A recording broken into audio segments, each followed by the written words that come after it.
Hello, and welcome to Bite-Sized MRCP, a manageable way to digest the things that you need to know for your MRCP exam. We are two junior doctors based in the UK who have passed all three parts of the MRCP within the last 5 years and want to help you do the same. We're not associated with any MRCP examination organizations, and the materials covered are by no means an exhaustive list of what can come up in your exam, and indeed are not intended to be used as medical advice. Please refer to your College of Entry or your friendly supervisor for further questions regarding the exam and syllabus. If you like the sound of what you hear today and would like to join us for more bite-sized revision, give us a thumbs up and press the subscribe button. Now, without further ado, let's get into today's topic, which is on Cryptococcus Neoformans under the section of infectious diseases. In terms of its epidemiology, this disease can happen worldwide, and it is most serious disease normally happen in cell-mediated immune deficiency state.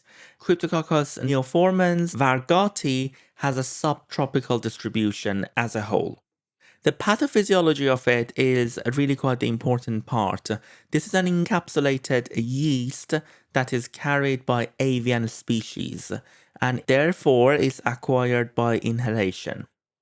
This is a picture of Cryptococcus neoformans that is visualized under the India ink staining. So it's quite an important technique that you need to know for the exam, that this yeast is visualized by the use of India ink staining. The clinical manifestations, we are going to talk about it in two forms. First of all, in the immunocompromised, which are the biggest concern. And this frequently can present as a case of pneumonia through pulmonary invasion, which is frequently asymptomatic after the initial inhalation, and it can subsequently lead to diffuse pneumonitis. You can also have pulmonary effusion and pulmonary nodules with this disease. However, these are less common.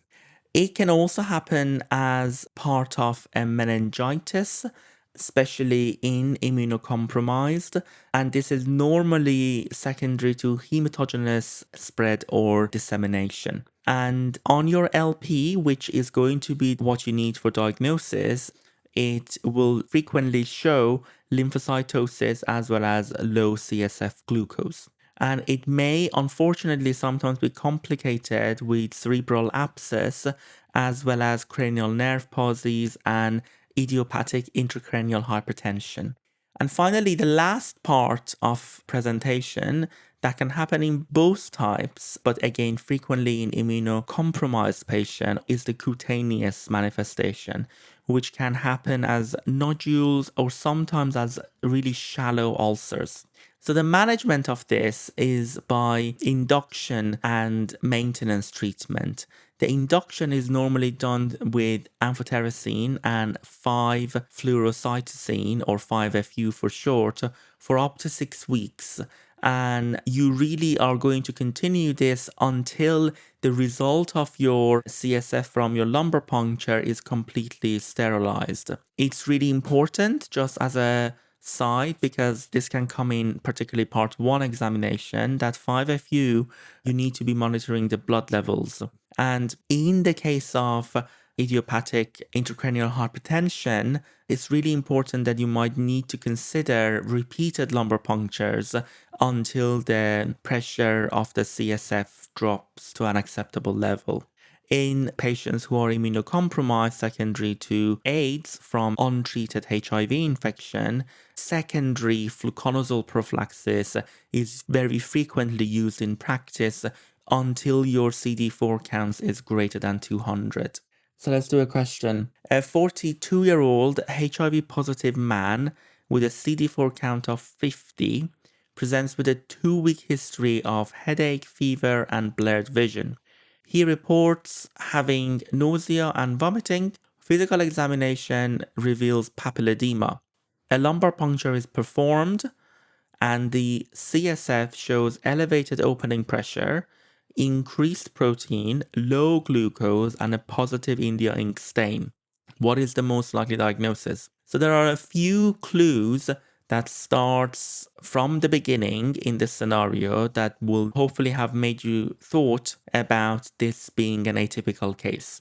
The biggest one is the fact that you're dealing with an untreated HIV positive man who is certainly classed as immunocompromised, who's presenting with essentially CNS involvement, with papilledema, with headache, with fever, and you have found that the CSF has high opening pressure. And the other key feature in here is that your findings are positive on an India ink stain.